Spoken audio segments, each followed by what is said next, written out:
ভাই আমাদের সার্ভিসটা কেমন হয়েছে? সার্ভিস বলতে আমি এর আগেও কক্সবাজার আসছি, এর আগে বিভিন্ন জায়গা থেকে বাইক নিছি।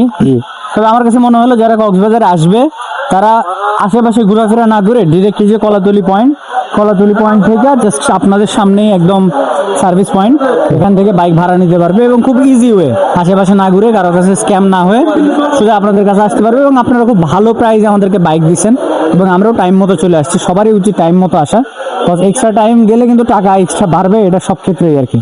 আচ্ছা, আর এখানে কি অ্যাসিং করার কোনো সুযোগ আছে? স্ক্যাম হওয়ার মতো কোনো সুযোগ নাই তো। আপনি তো যখন বাইক ভাড়া দিলেন তখন তো সব ডিটেল বলেই দিলেন, হ্যাঁ। কিভাবে কি করতে হবে, কিভাবে ভিডিও করে নিতে হবে। আমরাও তো ভিডিও করে নিলাম গাড়ি। এরপর আমি বলছি কি আপনাকে চারপাশে ভিডিও করে নেওয়ার জন্য, আপনি চারপাশে ভিডিও করে নিয়ে গেছেন। হ্যাঁ, গাড়িটা জমা আমার দেওয়ার সময় আপনি দেখে নিচ্ছেন। দেখে নিছি, তাহলে আপনি গাড়ি বেঁচে নেওয়ার নাই, গাড়ি অ্যাক্সিডেন্ট করার নাই, কিচ্ছু করিনি। এখানে দুটো কথা বলা বলেছে আমার সাথে। না, কোনো কিছু হয় নাই, জাস্ট পেমেন্ট করে দিছি, শেষ। সার্ভিসটা ভালো হয়েছে? অনেক ভালো হয়েছে ভাই। ঠিক আছে, ধন্যবাদ। আসবেন। আমি সবাইকে রিকমেন্ড করবো যে আসলে যারা যারা আসবেন তারা নিতে পারেন। গাড়ির কন্ডিশনটা কেমন ছিল? আমি তো রয়্যাল এনফিল্ড চালাইছি ভাই, হ্যাঁ। ছবি আপলোড করে ফেলছি অলরেডি ভাই। আচ্ছা। অনেক জোশ ছিল গাড়ির কন্ডিশন, কিন্তু রাস্তার কন্ডিশন ভালো ছিল না ভাই।